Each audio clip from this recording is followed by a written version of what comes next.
Okay. Okay, folks, we'll get started. It's very informal. I know where most of you live, but not everyone. Just so we can orient our discussions. You live in where? Arthur and Constance. Oh, okay, wonderful. And I'm on South Ave. South Avenue? I mean, I know where you live, I know where you live. Matt Avenue. Wonderful. On Oakley. Okay. I know where you guys live. Okay. So we're good. I got our engineer on the speaker phone here. Okay. We have, Aaron, we have 1, 2, 3, 4, 5, 6, 7, 8, 11 altogether. 9, 10, 11. 10, 11. So mostly from phase 2, but not all. Okay. So if it's okay with you, before we take questions, I'll just have our engineer give you an update where we are. Aaron, could you talk about the entire process, what is required with these permits and how, how these 4 permits play and what happened in 2017, and then follow it up with the next steps. Go ahead. Okay. So the township has a groundwater discharge permit for the wastewater treatment plant, and the state puts those out on a 5-year renewal process. Well, Gordy Frazier applied for renewal in 2017 that the state never fulfilled the processing on, and so that was still uncompleted at the time when we started our project. So when we applied to increase the discharge associated with the new project, they have now modified that permit to allow the additional flow of phase 1 and phase 2. That permit has been issued on a draft that is on public notice right now. You can see it out front, by the way, if you want to see it. It's in the glass case out front and on. Okay. Yeah, so what they do is that if anybody has comments on it, they'll take comments, and assuming there's nothing of substance, they'll just go ahead and issue the permit at the end of the 30-day posting period. One thing we might want to emphasize is, we were hoping to go out for bid in May, right? Right. And we just kept getting the slow walk. So I got advice from Mark, and I got some advice from Aaron and some other people. And we got our state legislators involved, one of which is on the oversight committee for EGLE funding. And after we contacted him, we had a conference call with him, did we not? Yes, we did, couple. Yeah, and they don't like oversight, according to him. And we had our permit in 3 weeks, so it only took him 6 years. Yeah, it's amazing how, it took them 5 years to sit on it, and then once the senators get involved, 3 weeks. It was something. So When's this, the 30 days up? I'm sorry? When's the 30 days up? No, 28th of October. It's, I could be wrong, maybe 27th it says out there. Now, having said that, that really doesn't have anything to do with our new phase 1 and phase 2 projects, but we had to get this out of the way first. Am I correct? That's correct. Okay, so go ahead. Right, so the real permit process that we need in order to go forward with the bidding is a construction permit. So a permit to construct the new phase 1 collection system, phase 2 collection system, and the plant upgrades. That permit process can't be released without this discharge permit being in place. So that's why all this got tied together. So we have 3 permits in for construction, the plant, phase 1 and phase 2. The state is concurrently working through reviews on those. And what we're hoping is by the time the discharge permit comes off public notice, we'll have our construction permits follow closely behind that. We'll get everything approved by USDA and Eagle, and then go out to bid after that. So maybe January? Yeah, that's what we're hoping for, is to bid early winter, so we're on construction schedules for earliest we can get on there in the spring. And that's assuming that the bids come back to to something that the board and the people will accept. Yes, that is assuming that the project moves forward financially, correct? So, one thing I want to let everybody know, I mean, let's be real here, with all this inflation, the figures for what, 12 mil for phase one and phase two, and 2 mil for, additional 2 mil for phase one. Those are based on 2020 and 2021 figures. So we're gonna have to prepare ourselves for sticker shock. Can you give us an idea about prices right now? Yeah, so there is definitely, it's a little hard to say how much of the sticker shock is attributed to the fact that contractors can kind of cherry pick projects because there's a backlog of work compared to contractors to do it. And then the inflationary effect on the materials. The materials seem to have somewhat settled. There was a period a year ago where people were waiting like a year for ductile iron pipe and some of these types of things.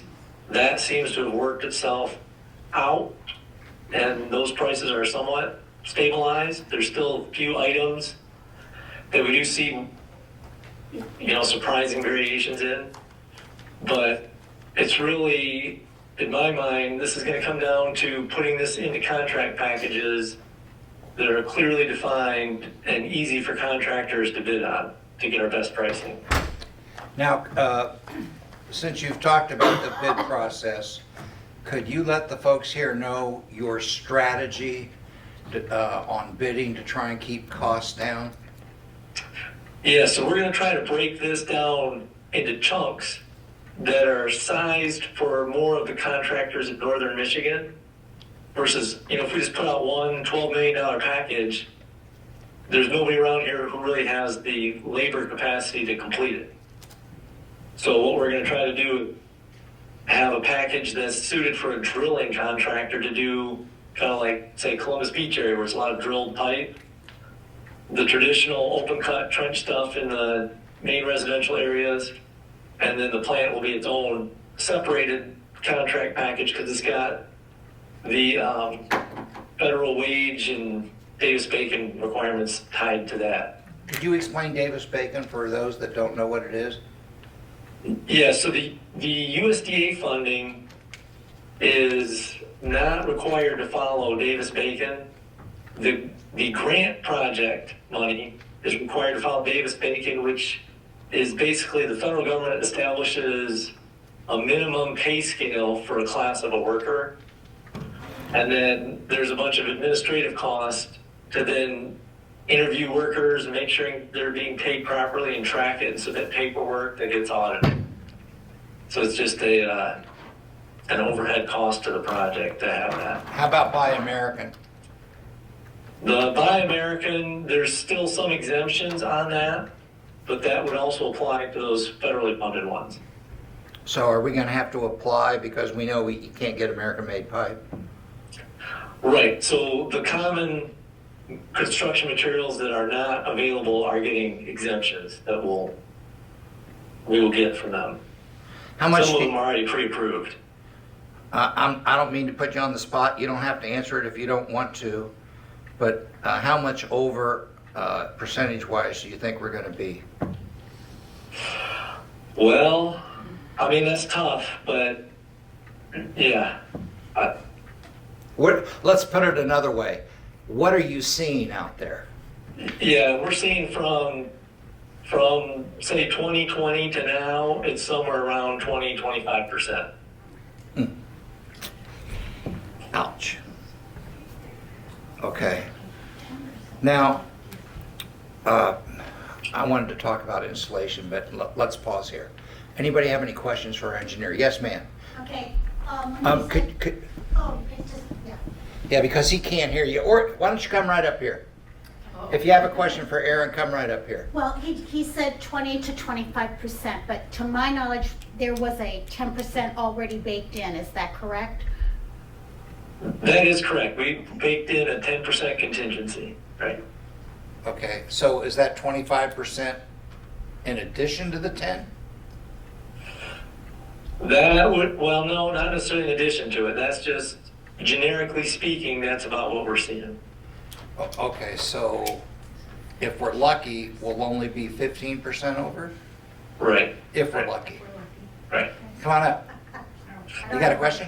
No. Okay, if anybody has a question, you want to come up, ask me and I'll ask him. Questions?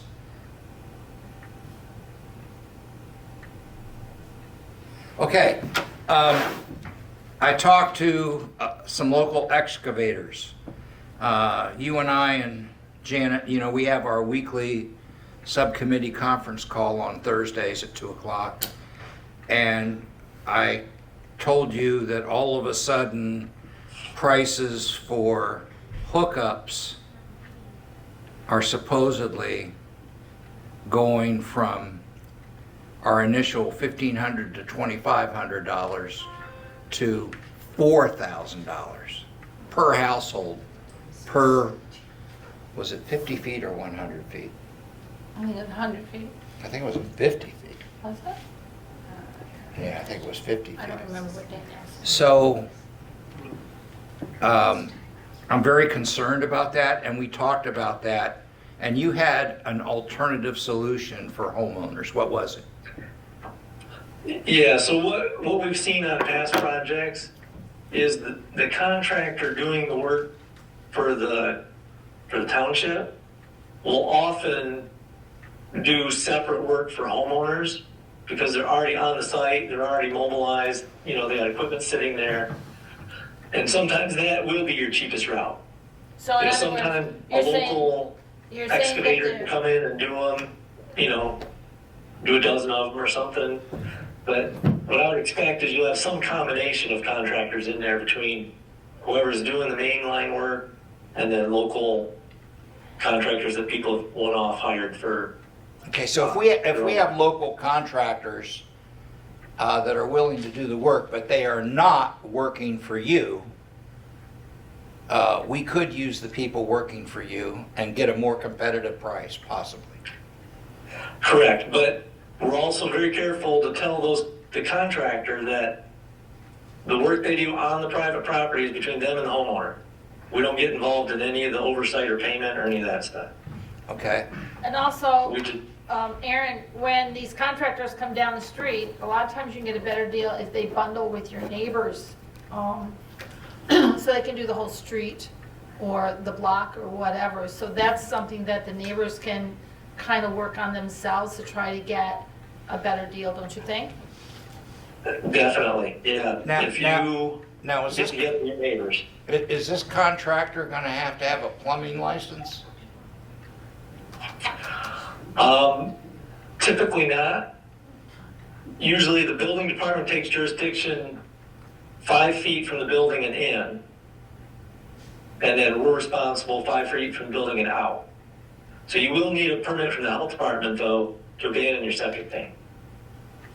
Yeah, but the person that pulls that permit should be the contractor, correct?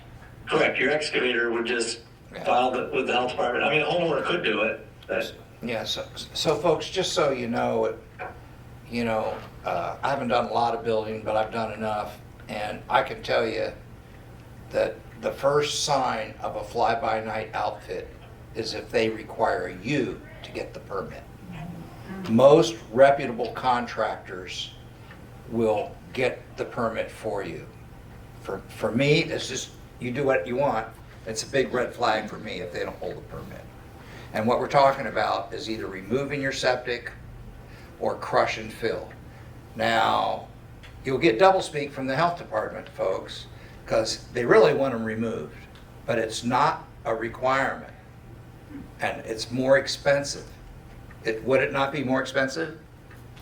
yes, it's cheaper to just get it pumped out and fill it with sand. Right.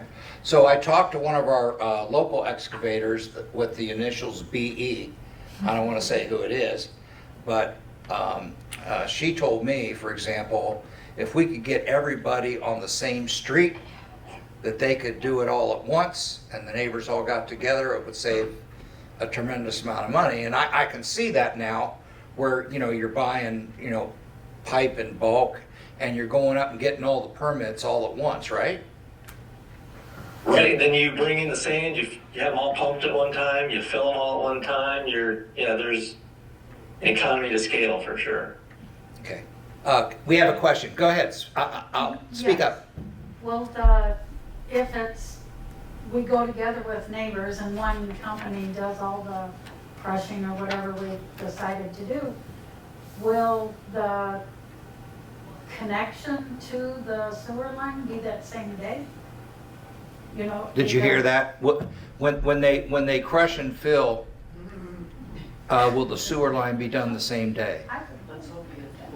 Yes, usually the contract would run the pipe up there first, And hook and it up? then, abandon your tank is the last thing, then they just make the connection all in one shot. Good information to have. I'm very, very concerned about our health department. We got one guy for the whole county. Okay. Yeah, but he shouldn't really need to do anything. Oh, okay, so it's just a Issue- question of, Issue the permit. oh, okay, they don't come out and inspect, they probably just spot check? Exactly. Or they'll come check, drive through there once a week or once a month and just check a bunch. Yeah. Now, isn't it true that do we have anybody here that lives on Barbara? No. Okay, you know about that, where we found a private drive? Aaron? Oh, yes, yes. Okay, and I did find a phone number of the lady at the end, Miss Johnston. She's pretty cool, so I can get you that later. And then we have Pine, what's the other one? Yeah, Pine Boulevard. Right. How we doing on that? We have all those easements done. They're getting mailed out. Okay. And what would happen if they say no? Well, then, to some degree, they'll have their own pickle because we'll just stop at the right of way and say, all right, well, then you'll have to come through your neighbor. You figure it out. You have to come through your neighbor's property to get to it. Okay. But our sewer ordinance requires hookup after 1 year, right? Correct. So- Regardless. Regardless. So they'll have to, here, we've done all the legwork to figure it out for them. I don't know why they would say no. They're already sharing a driveway and they already have a bunch of common facilities in there. Now, Electric, phone, all that stuff. folks, I don't know how many of you have looked at the drawings. So at my house, when he first did the drawing, the hookup for my sewer was very close to the driveway on the opposite side. So it was on like the right side of the house. But the output of my existing sewer is on the left side of the house, right? Well, I don't want to be zigzagging. So I got Aaron, as have many other homeowners, to move my hookup on the street, my tap. So it's a straight line shot. So if you haven't done that yet, you might want to take a look at it. It's all online under sewer expansion project. All the drawings are there. Now, if you can't understand the drawings, because I had difficulty myself trying to figure out where the tap is, you can come into my office. I'm going to be gone next week to DC, but I'll be back. And we have plenty of time, right? Yes. When's the cutoff? I mean, the cutoff is really once we're in construction. Okay. So between now and, when they first start digging, you can come into my office, we'll go through it. But what I would recommend every homeowner do is find out, where is your sewer pipe coming out of your house? Is it coming out of the back? Is it on the back left? Is it on the back right? I mean, I've seen some where there's actually a driveway where you would, we don't want to tear up your driveway. How So- are you finding out? Well, if you have your septic pumped, the person that pumps it should be able to tell you where it comes out. So I know that mine comes out of the left side of my house and then takes a right hook to the rear, right? I know some people, they have it in the back, right? Well, you're not gonna be able to go under the house. So you're gonna have to go, can you go under the house if it's a crawl space and go out the front? Yeah, people who have crawl spaces, sometimes their cheapest option is to turn the plumbing into crawl space and bring it out Front. They change. front, right? Okay. Oh, okay, and I get a lot of questions on construction, if and when we proceed. You know, is just because it's phase 1 and phase 2 doesn't necessarily mean that's the order that it's gonna go in, correct? Correct. So how does that work? So once you've awarded a contract, the contractor will be providing schedules, and we'll make sure that we have coordination so that we talk to the neighborhood or the affected streets and let them know about the progression. So we do that for access in and out, for coordinating hookups, all that kind of stuff. Mm-hmm. But it doesn't necessarily mean that phase 1 is gonna go first. No, I suspect there'll be some concurrent work. Where it So might be in one neighborhood and another. will it start from the existing sewer system and work towards the lake, or is that something different? It will start probably from the lake and work back towards the connection point. Oh, okay. Okay, so it's gonna be linear, not nonlinear. Okay. Yeah, for the most part, right. Any other questions? Yes, ma'am. Is the township going to give the residents a list of contractors that do the various things? I know some who have grinder pumps have to have electricians, and what's the timing on when does your electrical have to be done? Because I know at least one contractor that's put aside time to do it, and then of course we didn't go out for bids, and so they pushed that off. That's a lot of homes, if you leave the plant to somebody else, but when you're talking about a contractor that's gonna do hookups, can we get 400 of them done in a year? Did you hear that? Yeah, I think I got the gist of it, I think. There is a lot of coordination, especially if you do have a pump, like what she's saying. Yeah, grinder pump. If you are getting a grinder pump, then there is another level of work that happens to make sure you got an electrical circuit to power up the pump. Okay, and how many, from your experience, amps? Yes, it's usually 240 volt circuit. It's only Whoa. like 15, 20 amps. Why 240? Yes, a volt, 15, 20 amps. So it's usually 240 because of the grinder. That's the typical. If people cannot achieve it, there are 120 volt options. They're just higher amperage. Mhm. Now, are you still planning on using shared pumps in some places? Only within Columbus Beach. Okay. But there is Nowhere an else. there is an option. There is that option. Yes. So, if you look on the map and you have a grinder pump, let's say you live down by the lake, and maybe you want to put your grinder pump in the middle, and then you share it with your neighbor. And the problem is you got to work out the electricity, but you know, if everybody doesn't want a grinder pump in their yard, where does the grinder pump go? Does it go in the easement, the county easement, or on our property? It goes on the property. It's usually placed somewhere close to where the septic tank was, or is. What? It's usually close to wherever your septic tank is. Because you still have to bring the plumbing outlet from the house into it.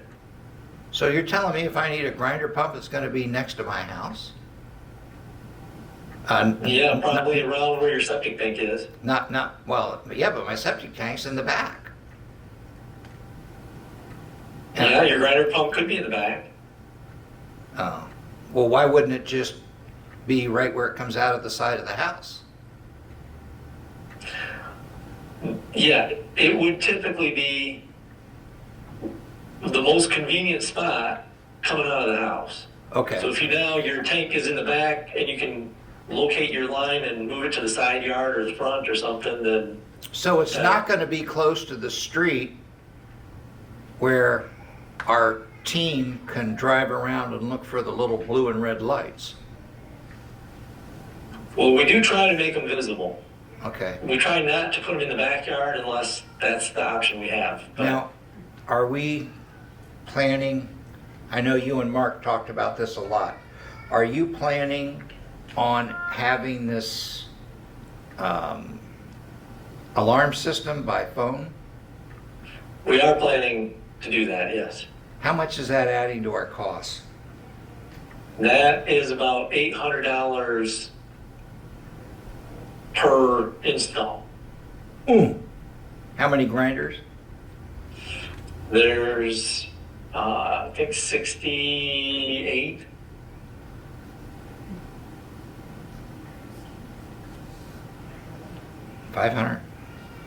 $560,000? Did I get there? No, like 50,000. Okay, sorry.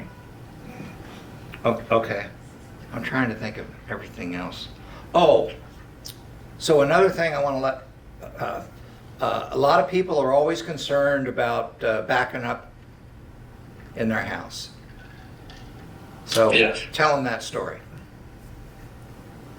Well, if you're a gravity connection, there'd have to be some plug in the main line or in your service pipe to back it up in your house.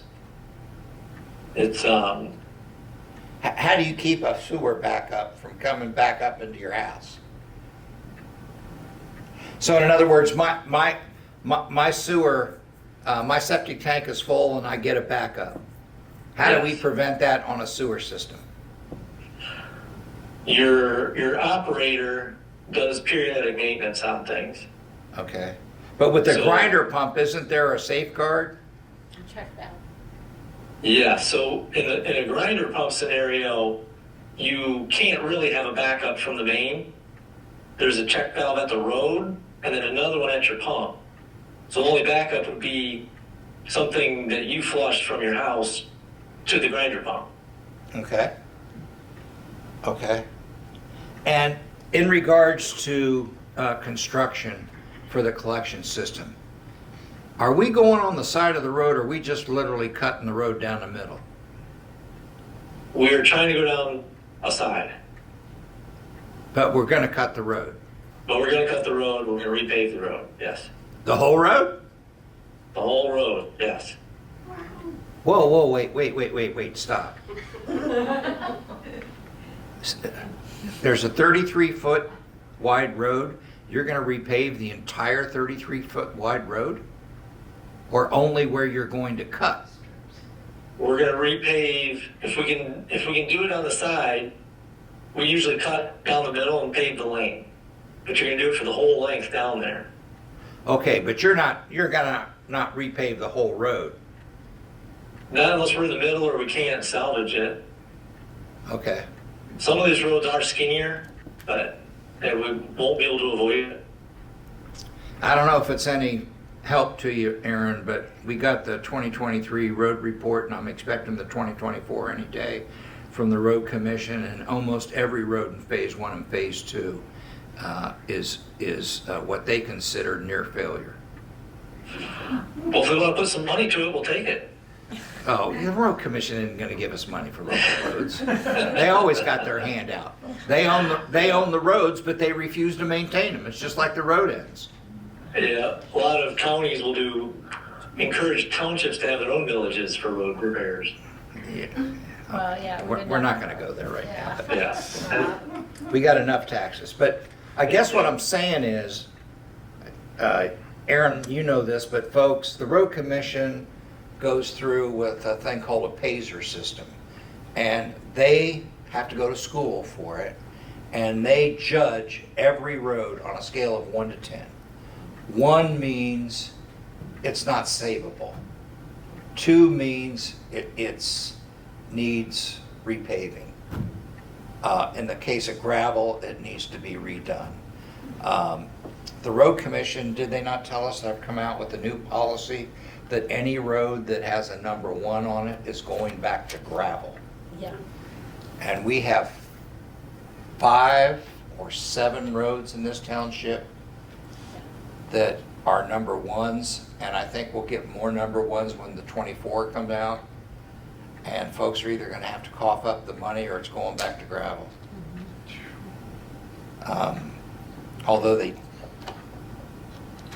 Although we got to talk to them about that, because, you know, Hemlock, how bad it was.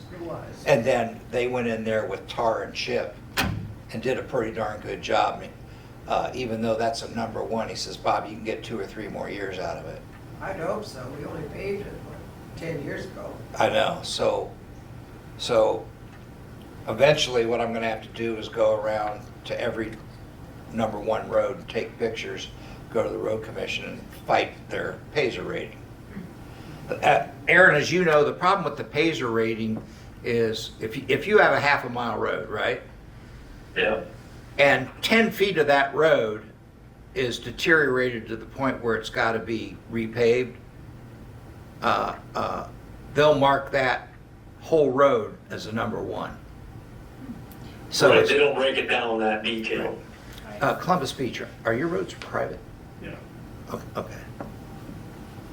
Okay, so what about private property like Columbus Beach, Pine Lake, and Barbara Avenue? Are we getting a release from these folks about, you know, I don't want us getting sued for repaving their whole road when it's not necessary? Well, they're drilling, so it's only. Right, so the easement language developed with the attorney is basically obligates the township to put it back to the condition they got it. Okay. Okay. So, Yeah, I'm talking about when we don't drill. right. So in areas where we don't drill, we put it back to better than what it's gonna be when we get it. Okay. Do we have any other questions? Yes, ma'am.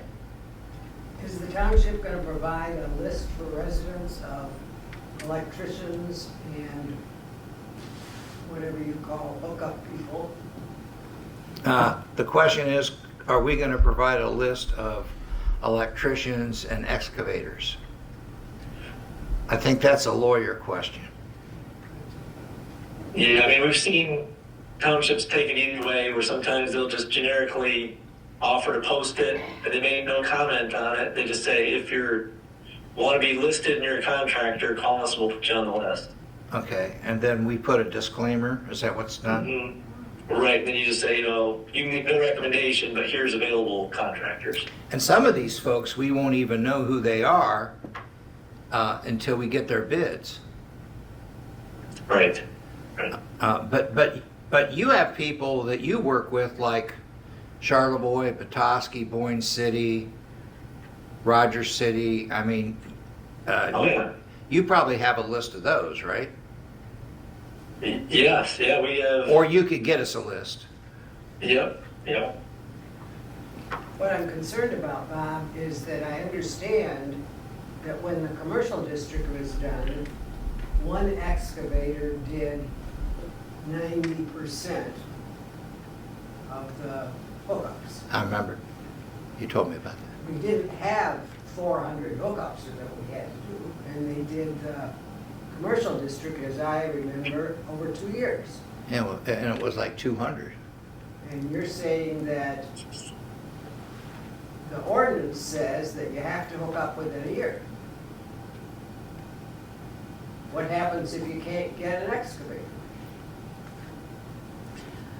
Well, it's possible we could have a grace period. If that was a complication, we would know that that was happening ahead of time because we'd have a projection of that kind of thing. Just change the We ordinance. just change the ordinance, because the ordinance is our rule.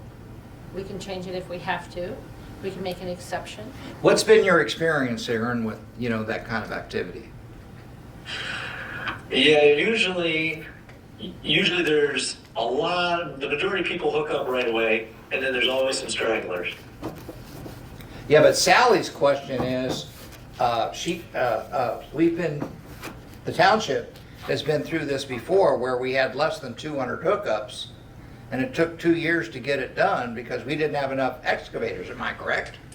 Now we had another one of our excavators that retired, went out of business, so we've only got one local. And, But there's several throughout the county. yeah, but they didn't show last time. So, have you ever had a problem like this?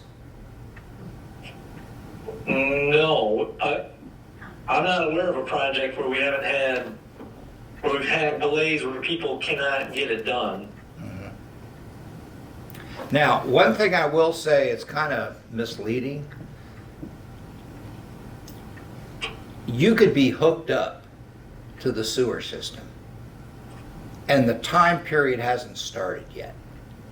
Because the 1 year, the way I read the ordinance, and I talked to the bond council about this a few weeks ago. I know where you're going. Even if I hook up or you hook up, right, but you all don't hook up, that time, that 1 year, doesn't start until the whole system is finished. Yeah.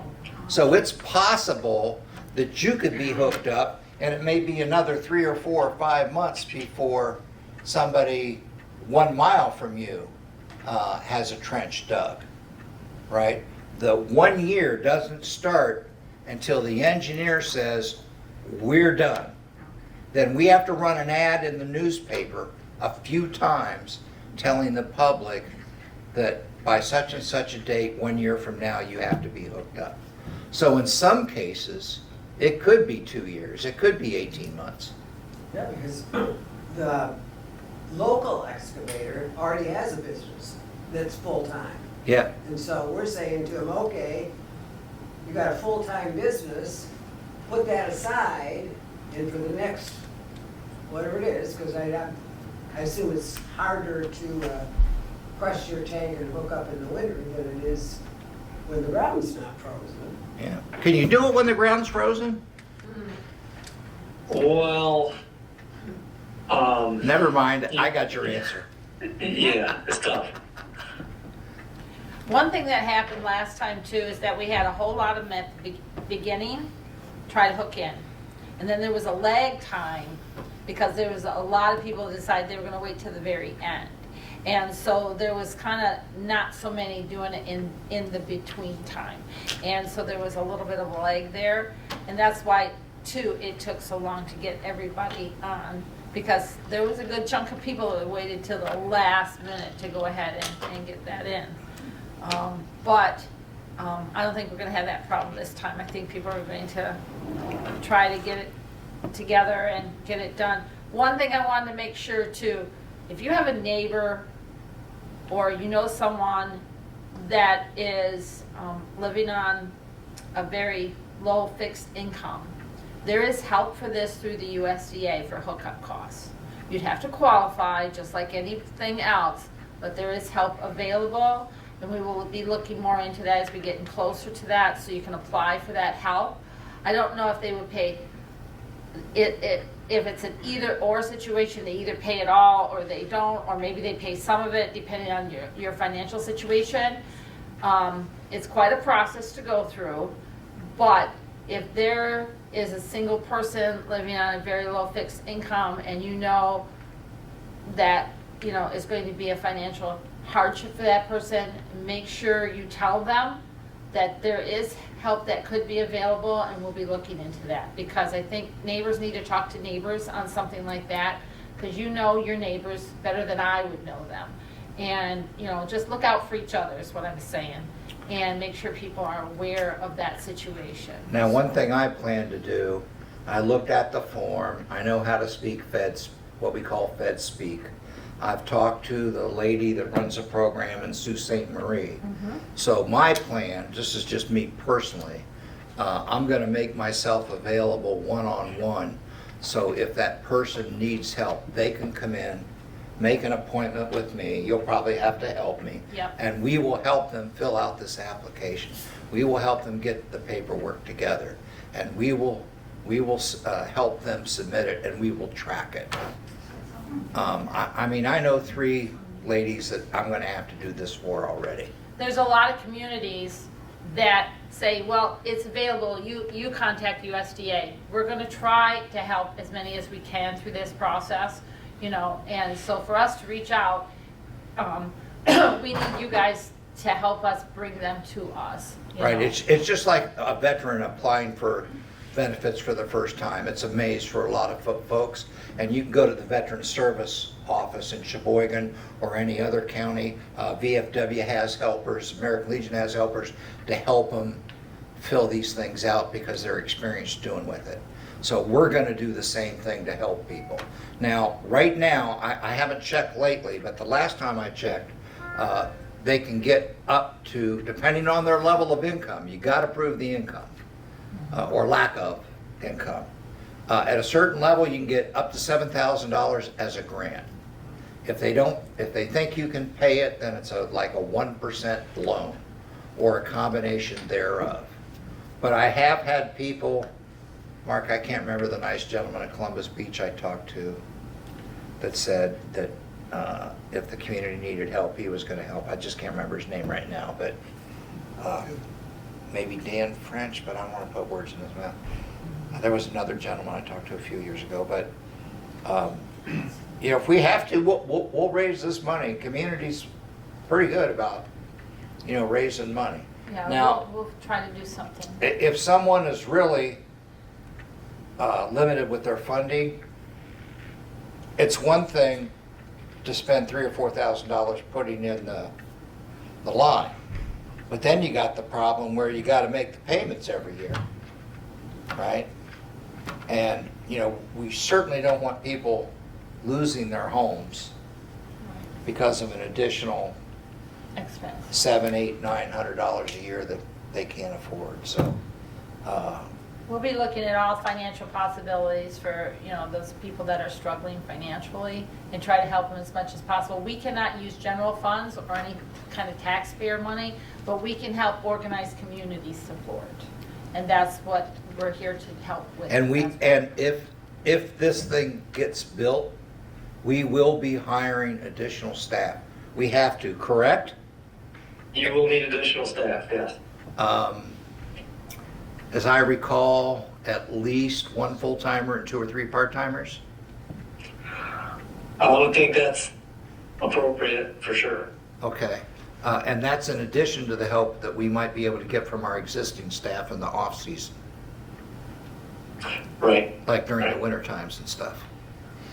And that would be Right. funded out of the sewer bills that y'all would be paying. That would help pay for that additional staff. That would not come out of general funds either. And You you gotta wouldn't be billed finance extra yourselves. for that. It's part of the RR&I, right, Yeah, Aaron? we would kind of That's bake that right. all into it. We would bake that in, so. Now, another issue that, yes, ma'am? Just a question on that. If you have someone that's struggling that way and once for the yearly cost, does that become a tax? Is that once it's started, is it the same as property tax? Yes. So if they get relief on property tax, is it possible that they might also get relief on? No. No. One doesn't go hand in hand with the Yeah, other. property tax is not an SAD. So, like my neighbor, she don't pay any property taxes at all. Well, I knew that there were some people that. Right, because of her VA status. But she'll still have to pay for the SAD. And that is problematic in and by itself. And I do know that you can even, let's say it costs $3,500 to crush. If they still need more money, there's another $3,500 there. But the beauty of this is if we all work together as a community, I mean, I know that Oliver Schwab was going to help us set up a foundation, remember? Yep. The beauty of this USDA program is we don't have to decide whether or not somebody's qualified or not. The USDA will tell us if they're qualified. So if they're qualified, and let's say they spent the entire $7,000, if the foundation wants to step in, we're not going to have to go through the process again of going through the financials, et cetera, et cetera. We'll be able to use the USDA's determination. I mean, that's the way I look at it. It may be oversimplified, but that's what I'm thinking. Now, the other thing, any other questions before I move on? USDA is the U.S. Department of Agriculture? Yes, ma'am. And they have a subdivision called Rural Development. So because we are under a certain medium level of income, and because we're rural, that's how we're qualifying for these grants and low-cost loans. I mean, we wouldn't get this stuff if we were down in Dearborn. The city and the homeowner would be paying 100% of the freight. Right now, the USDA is going to give us a loan for what the grants don't cover for 40 years. The loan will stay with your property, so if you sold your property, the new people would assume that loan.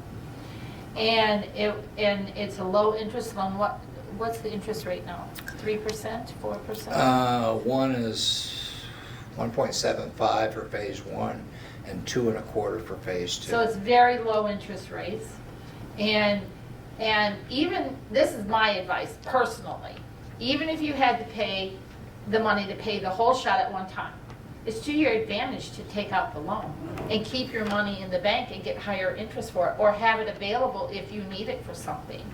Just pay the loan, because when you decide to sell your house or move or whatever, you can just walk away from that loan. All right, and if you decide you want to pay it off after a certain amount of years, you can do that too. You can do that too. In fact, we just had somebody do that the other day. Yeah. So it all depends on, what you'd like to do. But, this, if it's gonna cost, let's say, $18,000 for the assessment, to me, myself, I'd rather have that $18,000 in the bank, make a little bit more interest on it than what I'm paying with the loan, take out the loan. I'm not gonna be around for another 40 years anyway, so, There are some, any other questions on what we've talked about? There are some other issues that could affect you that I'd like you to know about. It looks like this side of I-75 along M68 is going to grow. We've already got the VA clinic with additional REUs. We got a lot of REUs right here in downtown that's not being used right now, and if those properties are developed, that's going to be, more taxing on our existing system. We're very concerned about late July, August, early September, and it's possible that we could have up to 40 condo units, or what do they call them? Storage condos with bathrooms in them. That's another 40. barndominiums. Yeah.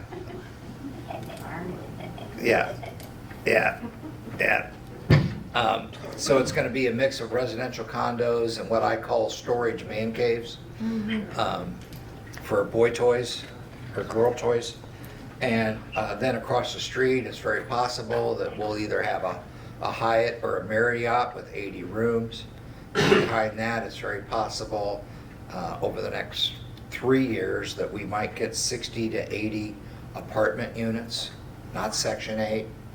Middle income. Middle income where professionals, et cetera, can live. So that's going to really, really tax our existing system. Yeah. So Aaron has come up with a solution. We already did budget for it with remember our 1.84 million. We're going to have that surge tank. Aaron, why don't you bring folks up to date on how this is gonna work? And how you're saving the day with this design.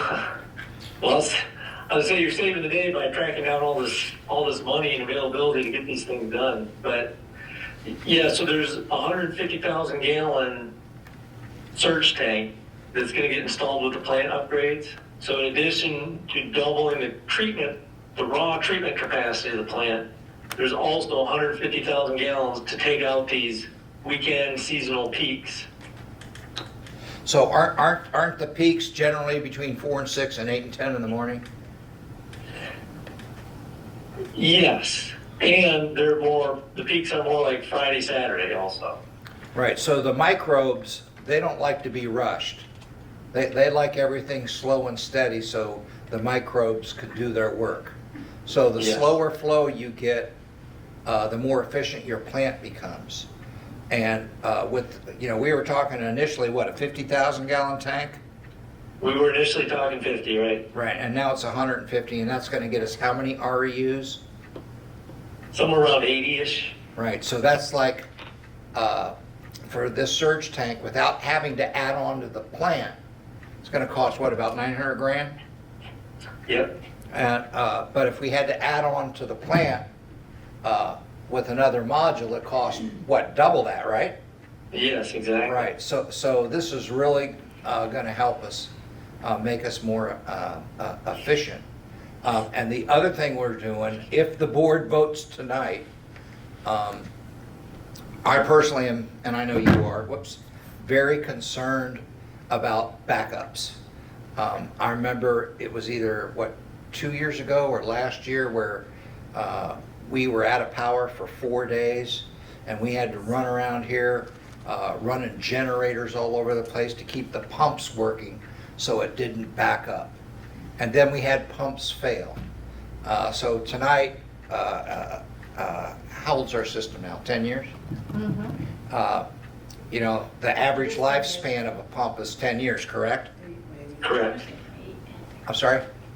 It's between 8 and 10. Like 8 years. Yeah. So we have pumps failing. Tammy needs them. We just got $66,000 from the VA clinic and the person that bought Commerce Park. So we'll be able to afford the pumps and have them on standby. We have a pump, the main pump, I don't know if you've ever had a chance to see it, right across from Burger King. There's this big pump sitting there. And that's the most important pump for the whole system. Everything goes through there. So everything goes through there. And we have a backup for that. But we have one on Broody Road, we have no backup. And we've run out of backups except for maybe one for the 9 other pumps. So we're gonna try and purchase those. And in addition, because we don't have enough generators, we got a grant from EGLE, and we're putting in an emergency generator, and it should be done by the end of the month in time for storm big one, season, too. across from Burger King, and it's huge. So I just wanted to let you know where we are on that. You can cross 68 or on. No, right across from, on Club Road. So if you're standing in front of Burger King, turn around and it's right behind you. Up that little rise by the trail. So, and that thing is deep. I'm looking there, one's like 30 or 40 feet deep. So, by the way, since the township hired Mead and Hunt, we have not had one single EGLE violation. It's been 4 years now? Been spot on. 3 years, where before we were getting hammered by EGLE all the time. So we're very, very lucky with this company. And I've called these folks with emergencies Sunday in the middle of the night, and they're out there in 30 minutes. So I'm pretty happy with our existing contractors. So, we're running out of time. Is any other questions, comments? Keep your fingers crossed. Thank you. Mark, Thank you. anything? Anything? Yeah, I just, we were talking about backups into your house, and Aaron said it would normally be from the grinder pump to your house if you're gonna have a backup. I'm gonna tell you what not to put in your system. You don't put rags, which is easy to do if you dump in a bucket, you know, and you forget to take the rag out of your bucket, goes right down your toilet, right in there. It'll mess up your grinder pump. It'll grind it to a stop, okay? Because it'll get all tangled in there. All right? Don't put diapers. Don't put sponges. This happened one time at a business here. Matchbox toys. So pay attention to your grandchildren. You know, they think that that's a pool sometimes, and it's not. So just be careful of what goes down your toilet, and you'll be fine. Okay. Rags and cooking oil Oh yeah, are cooking the oil is number not one good. problems for that plant. Disposable wipes are not that. Those adult wipes are not good. You know, those wipe it things. Don't put them down your toilet, because they'll plug up your septic system as well. And your septic system is actually now more forgiving. We have what we call a rag grinder. It's the size, it's the length of this room almost. You know, and it's got this thing that turns around, and it takes out any large pieces of debris. But it can't catch everything, and this thing's at the plant. So if it hangs up a pump, or you get a whole bunch of cooking oil, which we had a big problem with that, it can destroy a $15,000 pump pretty quick. What does it do? What does the oil do? It just destroys the pump. The different viscosity. So,